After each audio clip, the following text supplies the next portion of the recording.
প্রিয় ছাত্রছাত্রীরা, আশা করি তোমরা সকলেই ভালো আছো। আজ আমরা আলোচনা করব আন্তর্জাতিক বাণিজ্য বিষয়টি নিয়ে। তোমরা যারা স্নাতক সম্মান চতুর্থ বর্ষের এবং স্নাতকোত্তর শেষ পর্বের ছাত্রছাত্রী রয়েছ, তাদের সিলেবাসে এই বিষয়টি রয়েছে। এছাড়া যারা স্নাতকোত্তর প্রিলিমিনারি অর্থাৎ প্রথম পর্বের ছাত্রছাত্রী রয়েছ, তাদের সিলেবাসে এই বিষয়টি আন্তর্জাতিক ব্যবসা নামে রয়েছে। তোমাদের সঙ্গে আছি আমি সানি বিশ্বাস, প্রভাষক, ব্যবস্থাপনা বিভাগ, সরকারি ইস্পাহানি কলেজ। আজ আমরা আলোচনা করব বিশ্বায়ন এবং আন্তর্জাতিক বাণিজ্যের ধারণা ও তত্ত্ব এই বিষয় নিয়ে। আজকের আলোচ্য সূচিতে যে বিষয়গুলো রয়েছে, অর্থাৎ আজকের পাঠ থেকে তোমরা যে বিষয়গুলো শিখতে পারবে তার মধ্যে রয়েছে বিশ্বায়নের ধারণা, বিশ্বায়নের সুবিধা ও অসুবিধা, আন্তর্জাতিক বাণিজ্যের ধারণা, আন্তর্জাতিক ও আভ্যন্তরীণ বাণিজ্যের পার্থক্য, পরম ও তুলনামূলক সুবিধা তত্ত্ব, বাণিজ্যিক লাভ অর্জনের উপায়। প্রথমে আমরা আলোচনা করব বিশ্বায়ন কি এই বিষয়টি নিয়ে। স্লাইডে তোমরা একটি চিত্র দেখতে পাচ্ছ, এটি বিশ্ব মানচিত্র। এখানে আমরা দেখছি পৃথিবীর দেশগুলো একে অপরের সঙ্গে তীর চিহ্নের মাধ্যমে যুক্ত, অর্থাৎ এখানে একটি দেশের সঙ্গে অন্যান্য দেশের সম্পর্ক বোঝানো হচ্ছে। এই সম্পর্ক কী ধরনের, পরবর্তীতে আমরা সে বিষয়টি আলোচনা করব। বিশ্বায়ন বিংশ শতকের শেষ ভাগে উদ্ভূত এমন একটি আন্তর্জাতিক অবস্থা যাতে পৃথিবীর বিনিয়োগ, কর্মসংস্থান, উৎপাদন ও বিপণন ব্যবস্থা দেশের গণ্ডি ছাড়িয়ে আন্তর্জাতিক পরিসরে পরিব্যাপ্তি লাভ করেছে।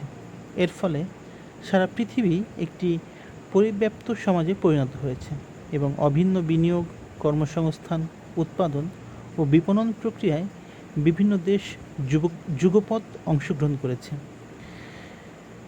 বিশ্বায়নের ফলে পৃথিবী খুব ছোট হয়ে গেছে, ফলে সহজেই আমরা একটি দেশে থেকেই পৃথিবীর অন্যান্য দেশে কী ঘটছে তা জানতে পারি।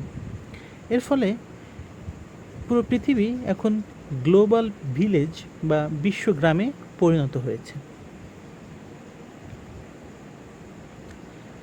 এখন আমরা একটি উদাহরণের মাধ্যমে বিশ্বায়নের ধারণাটি আরেকটু পরিষ্কার করার চেষ্টা করব।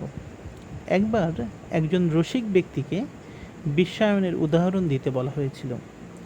তার উদাহরণটির সঙ্গে একটি মর্মান্তিক বিয়োগান্ত ঘটনার মিল আছে।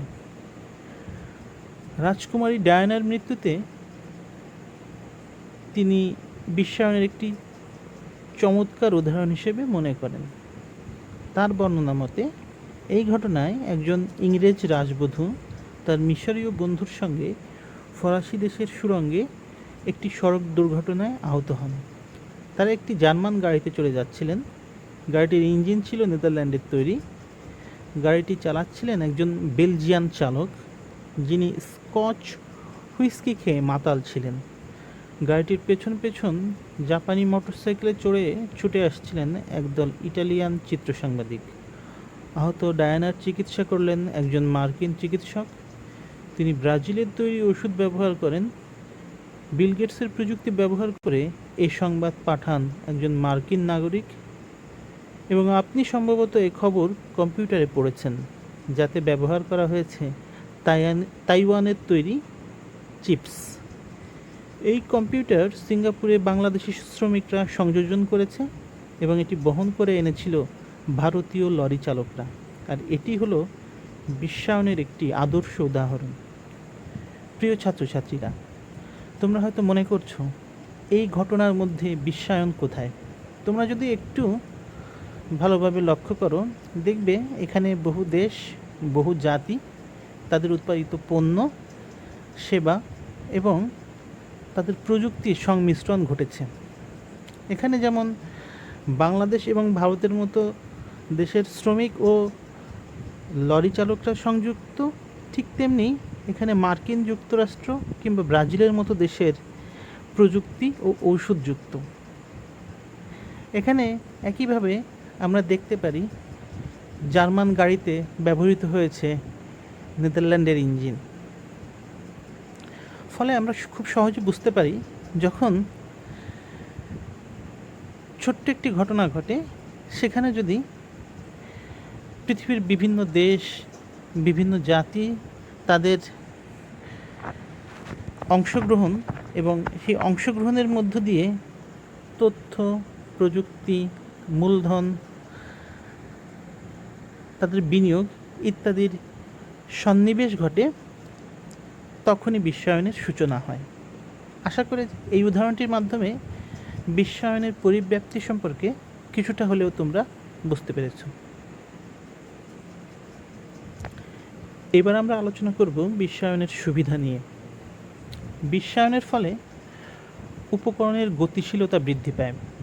আমরা জানি অর্থনীতিতে বলা হয়েছে উৎপাদনের উপকরণ 4টি: ভূমি, শ্রম, মূলধন এবং সংগঠন। এর মধ্যে ভূমি স্থির উপাদান, বাকি যে 3টি উপাদান রয়েছে তা গতিশীল। বিশ্বায়নের ফলে এই উপাদানগুলোর গতিপ্রবাহ বৃদ্ধি পায়। এর ফলে দেশ, অঞ্চল ও বিশ্বব্যাপী কর্মসংস্থান বৃদ্ধি পায় এবং বেকারত্ব হ্রাস পায়। নতুন প্রযুক্তির উদ্ভব ও বিনিময়। বিশ্বায়নের ফলে পৃথিবীর সকল দেশসমূহের মেধাবীদের সুসমন্বয়ের মাধ্যমে নতুন প্রযুক্তির উদ্ভব হয় এবং বিভিন্ন দেশ এর সুফল ভোগ করতে পারে। উদারীকরণ। এই প্রক্রিয়ায় বাণিজ্য উদারীকরণ, বাজার উন্মুক্তকরণ এবং তথ্যের অবাধ প্রবাহ নিশ্চিতকরণের মাধ্যমে সব ধরনের নিয়ন্ত্রণ ব্যবস্থা তুলে নেওয়ার ব্যাপারে সকল দেশ একমত হয়েছে। ফলে পৃথিবীর সকল প্রান্তের প্রত্যেক মানুষ এর থেকে একই রূপ সুফল লাভ করবে। অধিক উৎপাদন।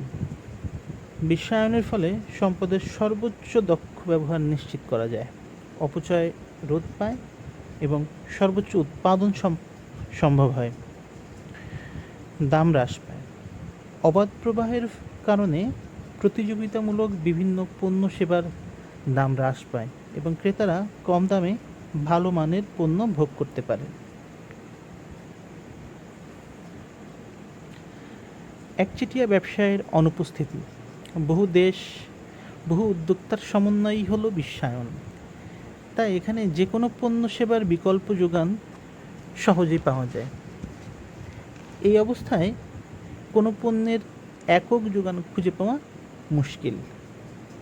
জীবনের মান উন্নয়ন। বিশ্বায়নের ফলে বিভিন্ন দেশের জনগণ উন্নত দ্রব্য, সেবা ইত্যাদি ভোগের মাধ্যমে উন্নত জীবনের অধিকারী হতে পারে। এর ফলে মানুষের গড় আয়ু বৃদ্ধি পায় এবং জীবনযাত্রার মান উন্নয়ন ঘটে। নির্ভরযোগ্য উন্নয়ন। বিশ্বায়নের সুফল ভোগ এবং ব্যবহারের মাধ্যমে কৃষি, শিল্প, সেবা প্রভৃতি খাতে নির্ভরযোগ্য বা টেকসই উন্নয়ন ঘটে। শিল্পায়নের মাধ্যমে দ্রুত বেকারত্ব হ্রাস পায়, মানুষের অর্থনৈতিক মুক্তি অর্জিত হয়। বিশ্বায়ন এই শব্দটি যেমন একটি বাস্তবতা, তেমনি এর ফলে যে সম্পদের অসম বন্টনের সৃষ্টি হয় তাও একটি বাস্তবতা। বর্তমানে বিশ্বে প্রায় 750 কোটি মানুষ রয়েছে। এর মধ্যে 300 কোটিরও বেশি মানুষ এখনও দরিদ্র। কিন্তু সবচেয়ে দুঃখের বিষয় হলো 10টি বহুজাতিক কর্পোরেশন বিশ্বের 1/3 সম্পদ নিয়ন্ত্রণ করছে। ফলে বিশ্বায়ন একদিকে যেমন আমাদের জীবনকে সহজ করে দিচ্ছে, ফলে অন্যদিকে সম্পদের বন্টনে যে বৈষম্য তাও কিন্তু বৃদ্ধি পাচ্ছে। এখন আমরা বিশ্বায়নের ফলে যে অসুবিধাগুলো তৈরি হয় সেগুলো নিয়ে আলোচনা করব। বিশ্বায়ন মূলত বাংলাদেশ বা বাংলাদেশের মতো দরিদ্র ও উন্নয়নশীল বা স্বল্পোন্নত দেশগুলোতে বিভিন্ন ধরনের সমস্যা তৈরি করে। বিশেষ করে শ্রমজীবী জনগণকে ক্রমবর্ধমান বৈষম্যের শিকার করবে। আবার উন্নত জীবনযাপনের মোহে অনেক সময় দক্ষ ও মেধাবী জনগোষ্ঠী বিদেশে গমন করে। এটাকে ব্রেন ড্রেন বলা হয়। এর ফলে দেশ মেধাশূন্য হয়ে পড়ে।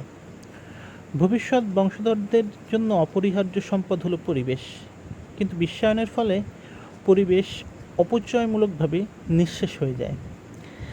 শিক্ষা, স্বাস্থ্য, পুষ্টি সরবরাহ, স্যানিটেশন, পরিবেশ উন্নয়ন, অর্থনৈতিক ও সামাজিক অবকাঠামো নির্মাণ, সামাজিক নিরাপত্তা ইত্যাদি দ্রব্য ও সেবা সামাজিকভাবে কাম্য পরিমাণে উৎপাদিত হয় না। এরূপ অর্থনীতিতে, অর্থাৎ এই পুঁজিবাদী অর্থনীতিতে প্রতিযোগিতা চিরদিনই অলীক স্বপ্ন থেকে যায়। বাস্তবে পুঁজিবাদী অর্থনীতিতে বাজারের প্রতিযোগিতা এক ধরনের মাৎসান্যায় বা জঙ্গল রাজ প্রতিষ্ঠা করে, অর্থাৎ এখানে বৃহৎ পুঁজিপতিরা ছোট ও মাঝারি উদ্যোক্তাদের বিকাশ পদে পদে বিঘ্নিত করে। বাজার অর্থনীতি মাদকদ্রব্য, অশ্লীল ছায়াছবি, জুয়া খেলা, ঘোড়দৌড়, ক্যাসিনো ক্লাব ইত্যাদির মতো ক্ষতিকর দ্রব্য ও সেবা প্রতিষ্ঠানের পিছনে সামাজিক সম্পদ অপচয় করে এবং ভবিষ্যতে আরও করবে। এর ফলে দুর্নীতি, মাদকাসক্তি, সন্ত্রাসী কর্মকাণ্ড প্রভৃতি অপরাধ প্রবণতা বৃদ্ধি পায়। এরূপ অর্থনীতি সামাজিক ন্যায় বিচারকে সমুন্নত রাখতে ব্যর্থ বিধায় গণদারিদ্র্য, বেকারত্ব, জনসংখ্যা সমস্যা, নিরক্ষরতা, বুভুক্ষা ও পুষ্টিহীনতা সমস্যার অবসান ঘটানো সম্ভব হয় না। বিশ্বায়নের বাস্তবতায় কথিত উন্মুক্ত প্রতিযোগিতায় উন্নত দেশগুলোর শিল্প ও বাণিজ্য ব্যবস্থায় উন্নয়নশীল দরিদ্র দেশগুলোর নিজস্ব পণ্যদ্রব্য বাজার ব্যবস্থা ধ্বংস হয়ে যায়। কারণ উন্নয়নশীল দেশগুলোর শিল্প কাঠামো ও আওতা উন্নত দেশ অপেক্ষা খুবই দুর্বল। এর ফলে দেশীয় শিল্পের বিকাশ ব্যাহত হয়, রপ্তানি হ্রাস পেয়ে বাণিজ্য ঘাটতির পরিমাণ বৃদ্ধি পায়। অনুন্নত দেশের কৃষিপণ্য বিশ্ববাজারে সঠিকভাবে মূল্যায়িত হয় না। এর ফলে অনুন্নত কৃষিপ্রধান দেশগুলোতে বিরূপ প্রতিক্রিয়া দেখা দেয়। অনুন্নত বা উন্নয়নশীল দেশে উৎপাদন বৃদ্ধি করার উদ্যোগের ফলে প্রাকৃতিক পরিবেশ, অর্থাৎ বন জঙ্গল বিশেষভাবে ধ্বংস হয়ে হুমকির মুখে পড়ে। বিশ্বায়নের ফলে খুব সহজেই দেশীয় সংস্কৃতি, মূল্যবোধ, ধর্মীয় বিশ্বাস বিপর্যয়ের মুখে পড়তে পারে। ভিনদেশি অপসংস্কৃতির ফলে ভবিষ্যৎ প্রজন্মের গঠন হুমকির মধ্যে পড়তে পারে। এখন প্রশ্ন আসতে পারে, এই প্রেক্ষিতে বাংলাদেশ বা বাংলাদেশের মতো উন্নয়নশীল দেশগুলো কিভাবে এই বিশ্বায়নের সমস্যাগুলোকে মোকাবেলা করবে? এক্ষেত্রে একটি কাজ উন্নয়নশীল বা স্বল্পোন্নত দেশগুলো করতে পারে, আর তা হলো মানব সম্পদের উন্নয়ন। উন্নয়নের পথে সফল যে দেশগুলো, তাদের ইতিহাস সাক্ষ্য দিচ্ছে সত্যিকারের উন্নয়নের ক্ষেত্রে মানব সম্পদের উন্নয়নের কোনো বিকল্প নেই। আমরা দেখেছি মানব উন্নয়নে সত্যিকার সফল কোনো দেশ বেশি দিন উন্নয়নের দৌড়ে পিছিয়ে থাকে না। অতএব সার্বজনীন বিজ্ঞান ও প্রযুক্তি নির্ভর, বৈষম্যহীন ও সকল নাগরিকের জন্য অভিন্ন শিক্ষা ব্যবস্থা গড়ে তোলার জন্য রাষ্ট্রীয় উদ্যোগ এবং এই উদ্যোগে যুদ্ধকালীন প্রস্তুতি ও প্রয়াস চালানোর কোনো বিকল্প নেই। এবার আমরা আন্তর্জাতিক বাণিজ্যের সঙ্গে সংশ্লিষ্ট কিছু গুরুত্বপূর্ণ শব্দ নিয়ে আলোচনা করব। প্রথমে রয়েছে আমদানি। আমদানি বলতে বোঝায় বাহিরের কোনো দেশ থেকে কোনো পণ্য কিনে আনাকে। রপ্তানি। আমদানির ঠিক বিপরীত শব্দ হলো রপ্তানি। এক্ষেত্রে দেশের কোনো পণ্য বাহিরে অর্থের বিনিময়ে বিক্রয় করা হয়। বিনিময় হার, যে হারে একটি দেশের প্রচলিত মুদ্রা অন্য দেশের প্রচলিত মুদ্রার সাথে বিনিময় করা হয় তাকে বিনিময় হার বলে। বিনিময় হার হলো অন্য দেশের প্রচলিত মুদ্রায় একটি দেশের প্রচলিত মুদ্রার মূল্য। বাণিজ্য ভারসাম্য। বাণিজ্য ভারসাম্য হচ্ছে কোনো দেশের অর্থনীতির একটি নির্দিষ্ট সময়ের মোট রপ্তানি ও মোট আমদানির আর্থিক মূল্যের পার্থক্য। মুক্ত বাণিজ্য।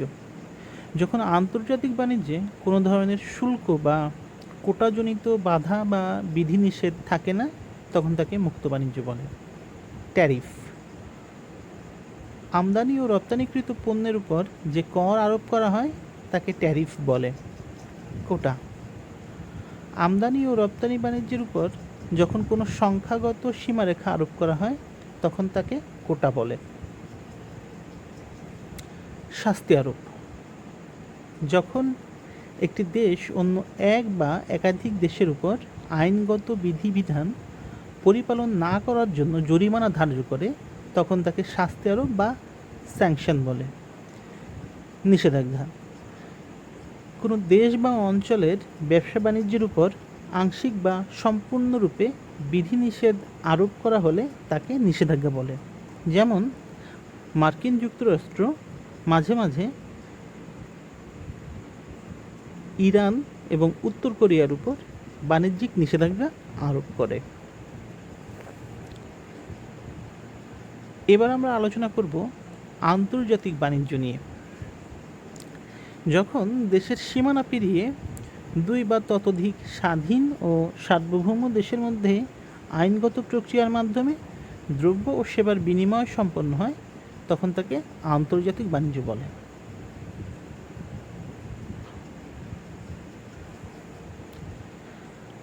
বাণিজ্য ও বৈশ্বিক উৎপাদন। বিশ্ব বাণিজ্যের ৮০% সম্পন্ন হয় পণ্য ক্রয় বিক্রয়ের মাধ্যমে এবং অবশিষ্ট ২০% সেবা সরবরাহের মাধ্যমে সম্পন্ন হয়। বৈশ্বিক উৎপাদন বিশ্ব বাণিজ্যকে প্রভাবিত করে, অর্থাৎ উৎপাদন বৃদ্ধি পেলে বাণিজ্য বৃদ্ধি পায়, অন্যদিকে উৎপাদন হ্রাস পেলে বাণিজ্য হ্রাস পায়। আন্তর্জাতিক বাণিজ্য বৈশ্বিক উৎপাদনের চেয়ে দ্রুত বৃদ্ধি পায়।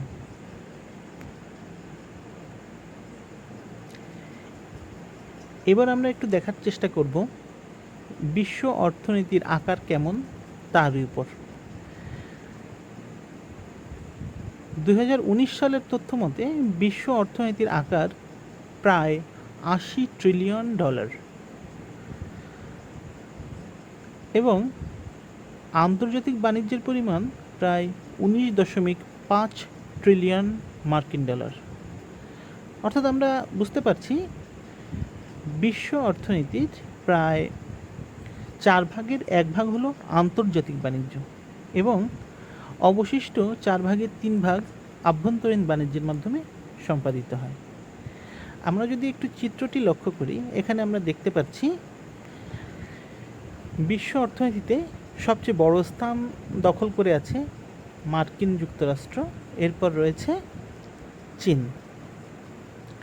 এখানে আমরা বাংলাদেশকেও দেখতে পাচ্ছি, তবে বাংলাদেশের বিশ্ব অর্থনীতিতে অবদান খুবই সামান্য, সেটা মাত্র 0.31%।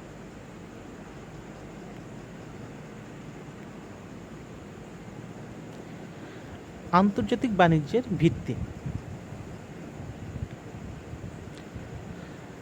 পারস্পরিক সুবিধার ভিত্তিতে দুই বা ততোধিক দেশ বাণিজ্যে নিয়োজিত হলে তাকে আন্তর্জাতিক বাণিজ্য বলে। আন্তর্জাতিক বাণিজ্যের ক্ষেত্রে নিম্নোক্ত শর্ত আবশ্যক। প্রথমে রয়েছে একটি নির্দিষ্ট সময় বিবেচ্য। 2, কমপক্ষে 2টি দেশ ও এক বা একাধিক পণ্য প্রয়োজন। দেশসমূহ স্বাধীন সার্বভৌম হওয়া প্রয়োজন। 2টি পৃথক সরকার, ব্যাংক ও মুদ্রা ব্যবস্থা বিদ্যমান। 2টি দেশে পৃথক বাণিজ্য নীতি বিদ্যমান ও পণ্য সেবা বিনিময়ে লিখিত চুক্তি আবশ্যক। আভ্যন্তরীণ ও আন্তর্জাতিক বাণিজ্য। একই দেশের বিভিন্ন অঞ্চলের মধ্যে বা একই কেন্দ্রীয় ব্যাংকের আওতাধীন বিভিন্ন অঞ্চলের মধ্যে দ্রব্য ও সেবা বিনিময়ের লক্ষ্যে সংগঠিত বাণিজ্যকে আভ্যন্তরীণ বাণিজ্য বলে। যেমন বাংলাদেশের অভ্যন্তরে ঢাকা, চট্টগ্রাম, সিলেট, রাজশাহী, খুলনা ইত্যাদি শহর এবং বিভিন্ন গ্রামের মধ্যে যে বাণিজ্য চলে তা অভ্যন্তরীণ বাণিজ্য।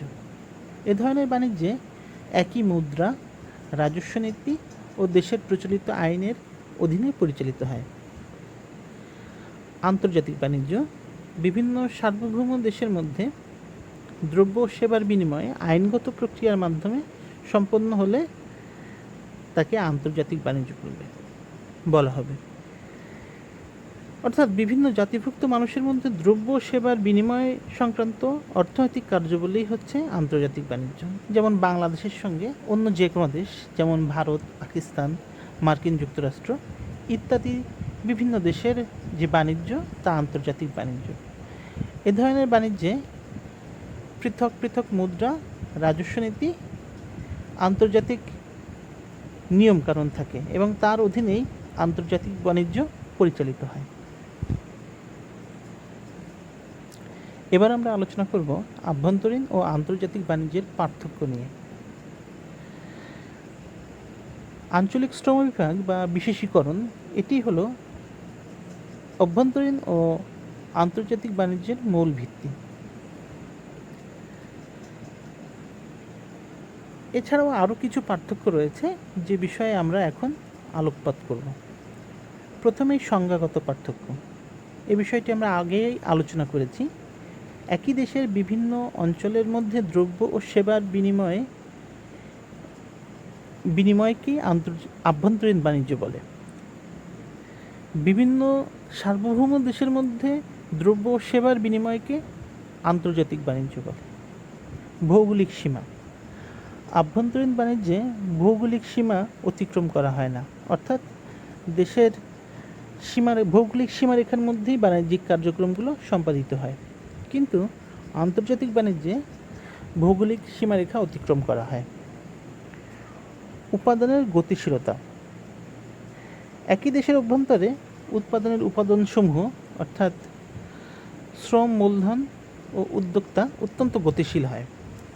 কিন্তু আন্তর্জাতিক বাণিজ্যের ক্ষেত্রে বিভিন্ন দেশের মধ্যে জলবায়ু, সামাজিক রীতিনীতি, ভাষা এসবের পার্থক্যের কারণে উৎপাদনের উপাদানসমূহ সহজে গতিশীলতা লাভ করতে পারে না। মুদ্রা ও ব্যাংক ব্যবস্থা। আভ্যন্তরীণ বাণিজ্যের ক্ষেত্রে মুদ্রা ও ব্যাংক ব্যবস্থার ক্ষেত্রে কোনো পার্থক্য বা অসুবিধার সৃষ্টি হয় না, কিন্তু আন্তর্জাতিক বাণিজ্যের ক্ষেত্রে বিভিন্ন দেশের মধ্যে মুদ্রা ও ব্যাংক ব্যবস্থার ক্ষেত্রে পার্থক্য সৃষ্টি হয়, কারণ এই ব্যবস্থায় বিভিন্ন মুদ্রার মধ্যে বিনিময় হার নিরূপণ করার প্রয়োজন পড়ে।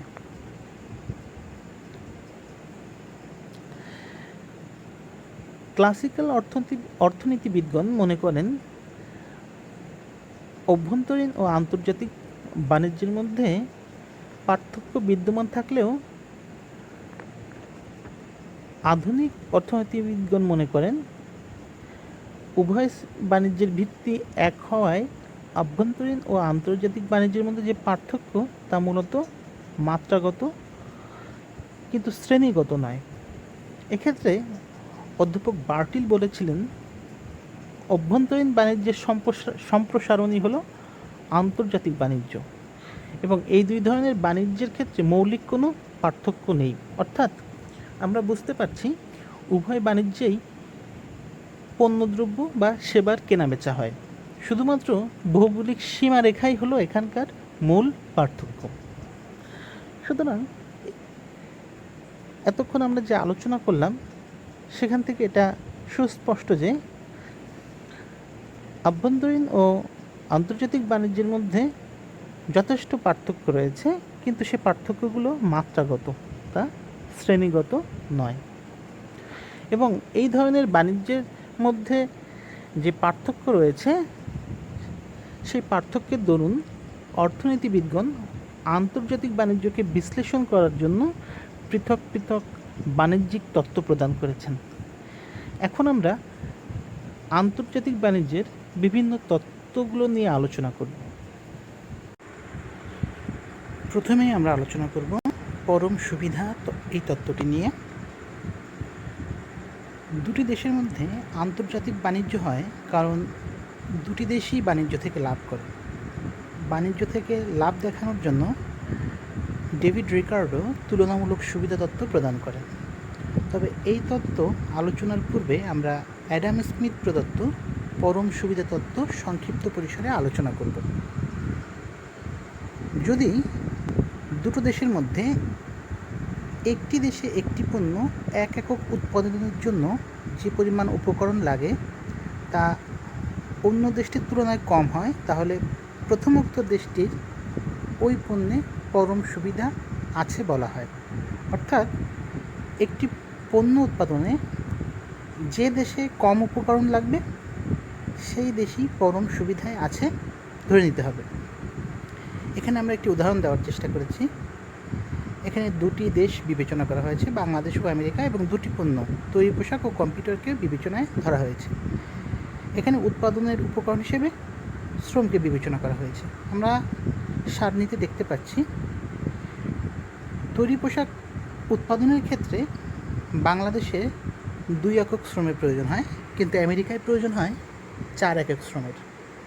অন্যদিকে কম্পিউটার তৈরিতে বাংলাদেশে 10 একক শ্রমের প্রয়োজন হয়, কিন্তু আমেরিকায় প্রয়োজন হয় 8 একক শ্রমের। সুতরাং এখানে আমরা দেখতে পাচ্ছি তৈরি পোশাক উৎপাদনের ক্ষেত্রে বাংলাদেশ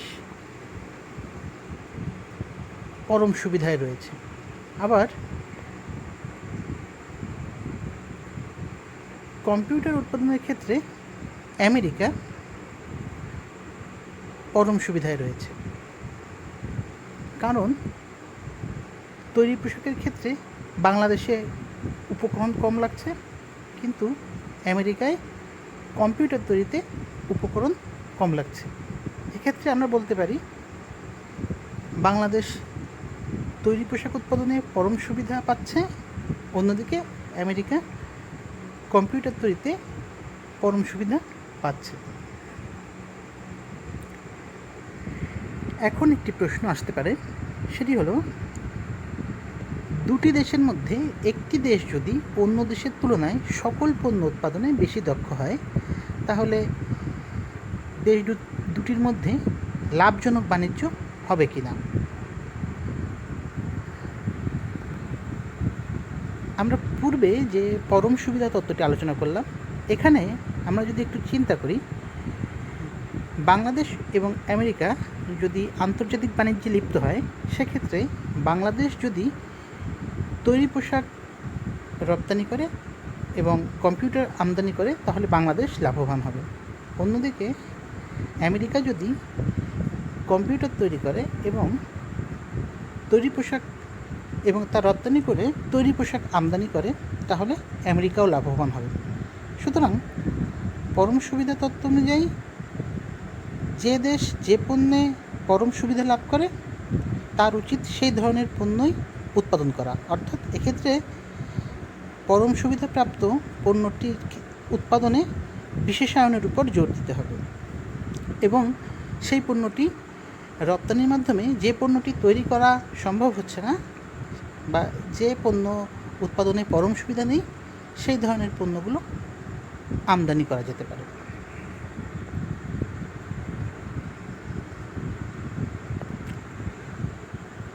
সাধারণভাবে মনে হতে পারে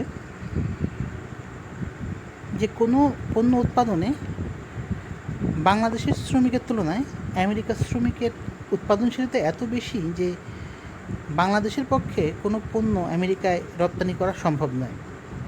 কিন্তু তুলনামূলক সুবিধা তত্ত্ব বলে যে এই অবস্থায়ও, অর্থাৎ যদি নাকি উভয় পণ্যে আমেরিকা পরম সুবিধাও পেয়ে থাকে, তখনও লাভজনক বাণিজ্য সম্ভব। যদিও আমেরিকার তুলনায় বাংলাদেশ প্রতিটি পণ্যে পরম অসুবিধাজনক অবস্থায় থাকে, বলা হয় যে এসব পণ্যের মধ্যে যে পণ্যটি উৎপাদনে বাংলাদেশ সবচেয়ে কম অদক্ষ, সেক্ষেত্রে বাংলাদেশ তুলনামূলক সুবিধা পাবে। আন্তর্জাতিক বাণিজ্যের জন্য পরম সুবিধা অত্যাবশ্যকীয় নয়, এক্ষেত্রে যেটি প্রয়োজন তা হলো তুলনামূলক সুবিধা। এখন আমরা তুলনামূলক সুবিধা নিয়ে আলোচনা করব।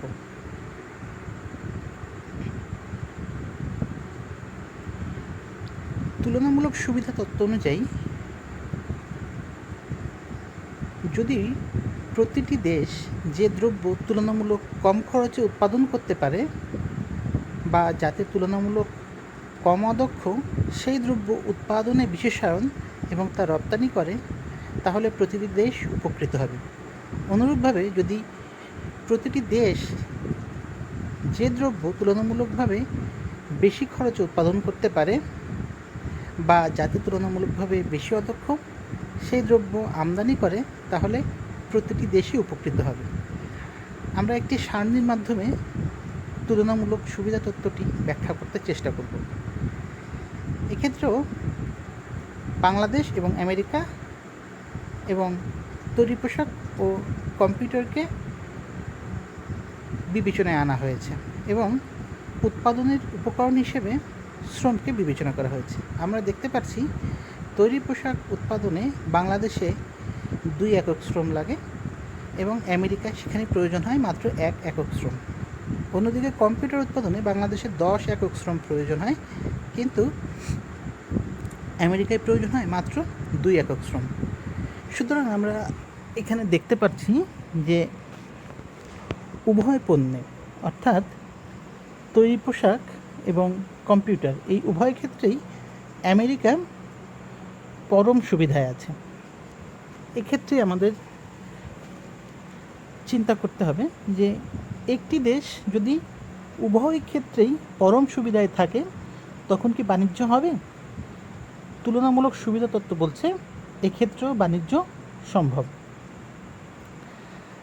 আমরা যদি একটু লক্ষ্য করি, উভয় ক্ষেত্রেই বাংলাদেশ আপেক্ষিক অসুবিধায় আছে, কিন্তু তৈরি পোশাকের ক্ষেত্রে এই আপেক্ষিক অসুবিধা কম্পিউটারের চাইতে কম। কারণ তৈরি পোশাক উৎপাদনে যেখানে বাংলাদেশের 2 একক শ্রম প্রয়োজন, আমেরিকায় সেখানে 1 একক শ্রম প্রয়োজন, অর্থাৎ এখানে বাংলাদেশে দ্বিগুণ উপকরণের প্রয়োজন হচ্ছে। কিন্তু কম্পিউটারের ক্ষেত্রে আমরা দেখতে পাচ্ছি বাংলাদেশে 10 একক শ্রম প্রয়োজন, অন্যদিকে আমেরিকায় প্রয়োজন মাত্র 2 একক, অর্থাৎ এক্ষেত্রে 5 গুণ বেশি শ্রমের প্রয়োজন হচ্ছে। সুতরাং আমরা এখানে বলতে পারি উভয় ক্ষেত্রে বাংলাদেশ আপেক্ষিক অসুবিধায় থাকলেও তৈরি পোশাকের ক্ষেত্রে তুলনামূলকভাবে কম আপেক্ষিক অসুবিধায় আছে।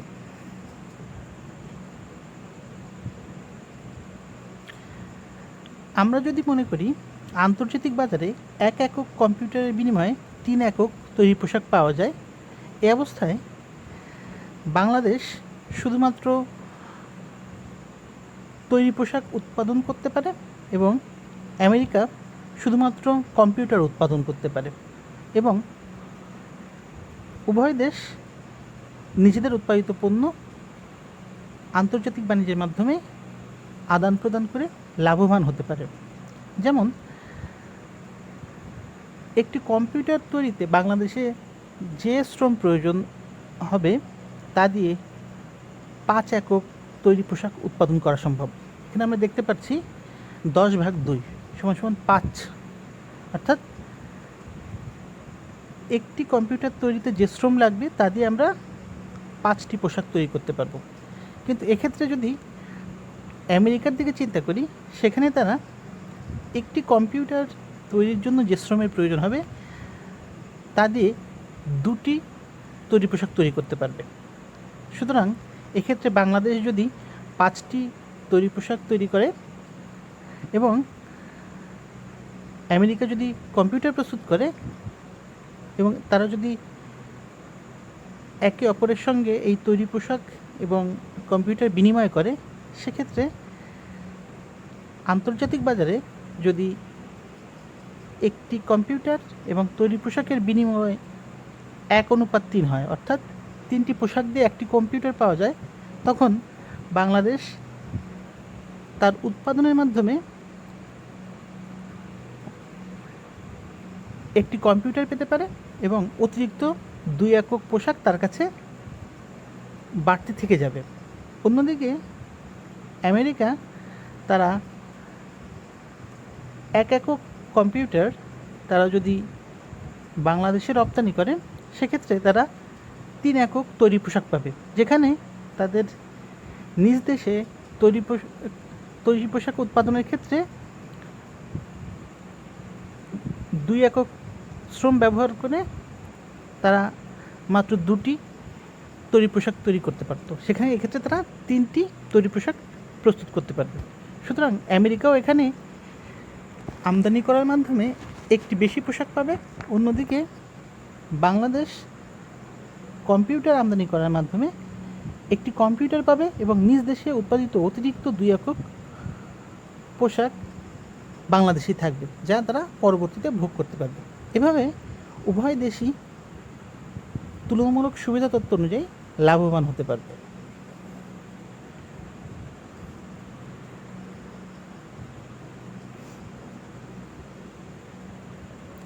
আমরা তুলনামূলক সুবিধা তত্ত্বটি একটু ভিন্নভাবে ব্যাখ্যা করার চেষ্টা করব। নিচে আরেকটি সারণী দেওয়া আছে। এখানে দেখানো হচ্ছে ক ও খ দুটি দেশ যারা ধান ও পাট উৎপাদন করতে পারে। ক দেশ যদি ধান উৎপাদন করে তবে সেক্ষেত্রে 40 শ্রম ঘন্টা প্রয়োজন হয় প্রতি মণ ধান উৎপাদনে। অন্যদিকে পাট উৎপাদন করতে গেলে 45 শ্রম ঘন্টা প্রয়োজন হয় প্রতি মণ পাট উৎপাদনের জন্য। আবার খ দেশ তারা যদি ধান উৎপাদন করে তাহলে প্রতি মণ ধান উৎপাদনের ক্ষেত্রে তাদের 60 শ্রম ঘন্টা প্রয়োজন হবে। আবার যদি তারা পাট উৎপাদন করে তাহলে প্রতি মণ পাট উৎপাদনের ক্ষেত্রে তাদের 55 শ্রম ঘন্টা প্রয়োজন হবে।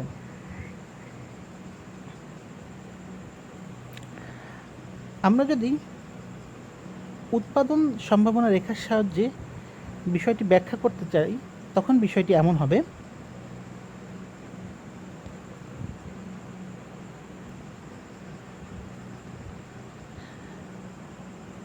চিত্রে আমরা দেখছি আইজে এই রেখাটি ক দেশের উৎপাদন সম্ভাবনা রেখা, অন্যদিকে এমএন এই রেখাটি খ দেশের উৎপাদন সম্ভাবনা রেখা। এখানে আমরা দেখতে পাচ্ছি ক দেশের ক্ষেত্রে তাদের দেশে সম্পূর্ণ শ্রম বিনিয়োগ করে সর্বোচ্চ 40 লক্ষ মণ ধান উৎপাদন করা সম্ভব, কিন্তু তারা যদি ধান উৎপাদন না করে পাট উৎপাদন করে সেক্ষেত্রে মাত্র 10 লক্ষ মণ পাট উৎপাদন করা সম্ভব। এক্ষেত্রে 1 একক পাট সমান 4 একক ধান, অর্থাৎ এক্ষেত্রে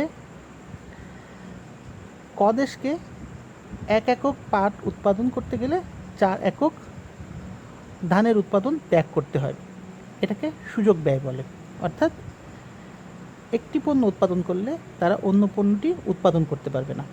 অন্যদিকে আমরা খ দেশের ক্ষেত্রে দেখতে পাচ্ছি তারা যদি সকল শ্রম নিয়োগ করে ধান উৎপাদন করে সেক্ষেত্রে তারা 50 লক্ষ মণ ধান উৎপাদন করতে পারে। আবার যদি তারা পাট উৎপাদন করে সেক্ষেত্রেও তারা মাত্র 50 লক্ষ মণ পাট উৎপাদন করতে পারে। এক্ষেত্রে ধানের এবং পাটের যে সুযোগ ব্যয় সেটা হলো 1, অর্থাৎ 1 একক পাটের বিনিময়ে 1 একক ধানের সুযোগ ত্যাগ করতে হবে। চিত্রে যদি আমরা একটু লক্ষ্য করি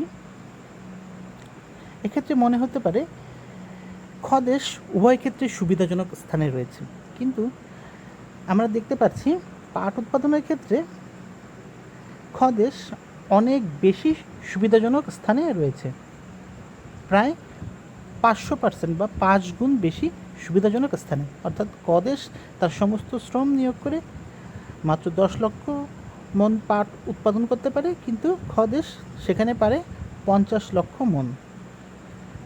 অন্যদিকে আমরা দেখতে পাচ্ছি ধান উৎপাদনের ক্ষেত্রেও ক দেশ পিছিয়ে আছে, কিন্তু এক্ষেত্রে তাদের যে অদক্ষতা তা পাটের তুলনায় কিছুটা কম। অর্থাৎ এক্ষেত্রে ক দেশ 40 লক্ষ মন পাট উৎপাদন করতে পারছে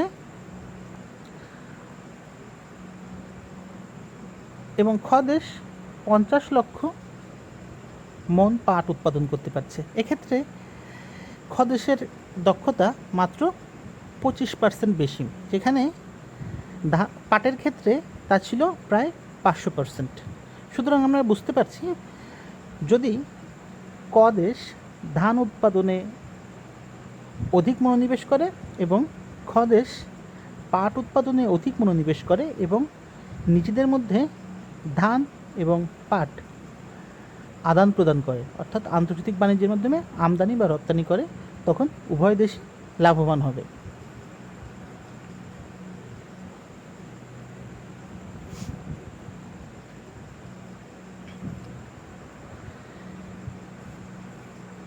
এক্ষেত্রে বাণিজ্যিক লাভ কেমন হতে পারে তা আমরা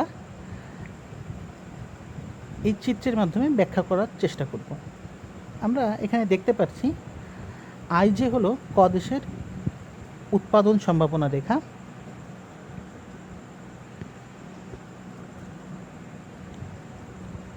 এবং আইপি হলো ক দেশের ভোগ সম্ভাবনা রেখা। একইভাবে এমএন হলো খ দেশের উৎপাদন সম্ভাবনা রেখা এবং এএন হলো খ দেশের ভোগ সম্ভাবনা রেখা। এখন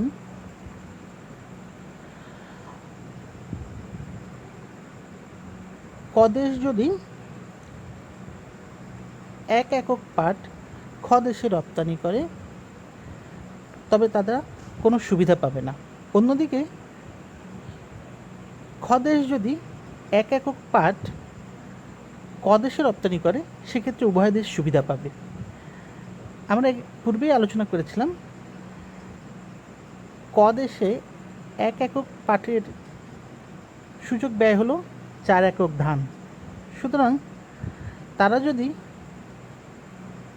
খ দেশ থেকে 1 একক পাট উৎপাদন করে এবং আন্তর্জাতিক বাজারে পাট এবং ধানের বিনিময় অনুপাত যদি 1:2 হয়, অর্থাৎ 1 মণ পাটের বিনিময়ে যদি 2 মণ ধান আন্তর্জাতিক বাজারে আদান প্রদান করা সম্ভব হয়, সেক্ষেত্রে খ দেশ 1 মণ পাট দিয়ে ক দেশ থেকে 2 মণ ধান পেতে পারে, যেটা উৎপাদন করতে গেলে তাদের 4 মণ ধানের সুযোগ ব্যয় ত্যাগ করতে হতো। আবার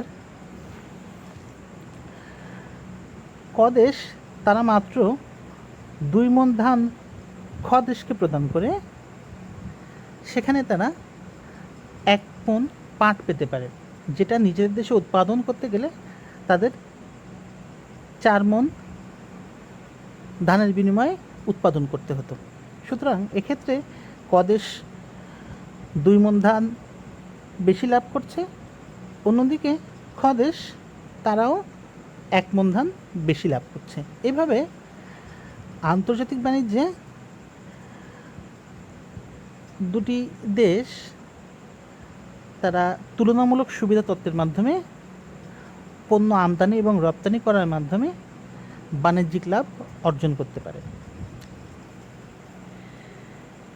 রিকার্ডোর এই যে তুলনামূলক সুবিধা তত্ত্ব, এখানে কিছু অনুমিত শর্ত রয়েছে। শর্তগুলো হলো: শ্রম হচ্ছে উৎপাদনের একমাত্র উপকরণ, সব ধরনের শ্রম বা শ্রমিক সমজাতীয়, দেশের অভ্যন্তরে শ্রমের পূর্ণ গতিশীলতা রয়েছে, কিন্তু বিভিন্ন দেশের মধ্যে শ্রম সম্পূর্ণরূপে গতিহীন, দ্রব্যের দাম নির্ধারিত হয় দ্রব্যের প্রকৃত খরচ দ্বারা। এতক্ষণ আমরা যে পরম সুবিধা তত্ত্ব এবং তুলনামূলক সুবিধা তত্ত্ব নিয়ে আলোচনা করলাম, এখানে আমরা বুঝতে পারলাম যে একটি দেশের অন্য এক বা একাধিক দেশের চেয়ে দক্ষতার সাথে পণ্য উৎপাদনের যে সামর্থ্য, সেটি হলো পরম সুবিধা। অর্থাৎ একই বা স্বল্প কাঁচামাল ব্যবহার করে অধিক হারে পণ্য উৎপাদন করতে পারলে একটি দেশ পরম সুবিধা পায়। বিপরীতক্রমে অন্য দেশের তুলনায় কোনো দেশ একটি পণ্য উৎপাদনে অদক্ষ কিন্তু অন্যান্য পণ্যের চেয়ে ওই পণ্যটি উৎপাদনে যদি দক্ষতা প্রদর্শন করতে পারে তবে তা হবে তুলনামূলক সুবিধা। অর্থাৎ অদক্ষতার মধ্যেও সবচেয়ে দক্ষতার সাথে যদি কোনো পণ্য উৎপাদন করা যায় সেই পণ্যের ক্ষেত্রে তুলনামূলক সুবিধা ভোগ করা যায়। উভয় ক্ষেত্রেই বিশেষায়ন ও বাণিজ্যের ফলে উভয় দেশই অধিক উৎপাদন ও ভোগ করতে পারে। অর্থাৎ আন্তর্জাতিক বাণিজ্য যদি সম্পাদিত হয় তাহলে পরম সুবিধা তত্ত্ব ও তুলনামূলক সুবিধা তত্ত্ব উভয় ক্ষেত্রেই অধিক ভোগ ও উৎপাদন সম্ভব হয়। এতক্ষণের আলোচনা থেকে একটি বিষয় খুব পরিষ্কারভাবে প্রতীয়মান হয় যে আন্তর্জাতিক বাণিজ্যের ক্ষেত্রে বিশ্বের দেশগুলোর মধ্যে অর্থনৈতিক আন্তনির্ভরশীলতা রয়েছে। বিশেষায়ন ও শ্রম বিভাজনের ফলে বিশ্ব অর্থনীতি ক্রমশ আন্তনির্ভরশীল হয়ে উঠছে। কোনো দেশ যে সকল পণ্য উৎপাদন করতে পারে না সেই সকল পণ্য পাওয়ার জন্য আন্তর্জাতিক বাণিজ্যে লিপ্ত হতে পারে। আর অর্থনীতির এই যে আন্তনির্ভরশীলতা এটাই আন্তর্জাতিক বাণিজ্যের সবচেয়ে বড় বৈশিষ্ট্য। আজকের এই পাঠ থেকে আশা করি আলোচ্য বিষয়গুলো তোমরা ভালোভাবে বুঝতে পেরেছ। এই পাঠের কিছু বিষয় তোমরা বাসায় নিজেরা চেষ্টা করতে পারো। বাসায় তোমরা বিশ্বায়ন কী, পরম ও তুলনামূলক সুবিধা তত্ত্বের মধ্যে পার্থক্যগুলো কী কী, উৎপাদন সম্ভাবনা রেখার সাহায্যে পরম ও তুলনামূলক সুবিধা তত্ত্বের ব্যাখ্যা এবং কীভাবে বাণিজ্যিক লাভ করা যায় এই বিষয়গুলো অধ্যয়ন করতে পারো।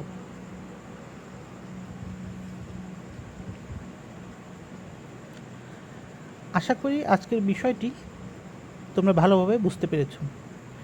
তোমাদের যদি কোনো বিষয় বুঝতে অসুবিধা হয় তোমরা অবশ্যই কমেন্ট সেকশনে প্রশ্ন করতে পারো। আজকের পাঠে যদি কোনো ভুল ত্রুটি থাকে অবশ্যই তোমরা সেটি স্বাভাবিকভাবে গ্রহণ করবে এবং নিজেরা বাসায় ভালোভাবে অধ্যয়ন করবে এবং করোনাকালীন স্বাস্থ্যবিধিগুলো মেনে চলবে। সকলে নিরাপদ থাকবে এবং তোমাদের আশেপাশে যারা আছে সবাইকে নিরাপদে থাকতে উৎসাহিত করবে। এতক্ষণ মনোযোগ সহকারে পাঠ শোনার জন্য তোমাদের সবাইকে ধন্যবাদ। তোমাদের সবার জন্য শুভকামনা রইল।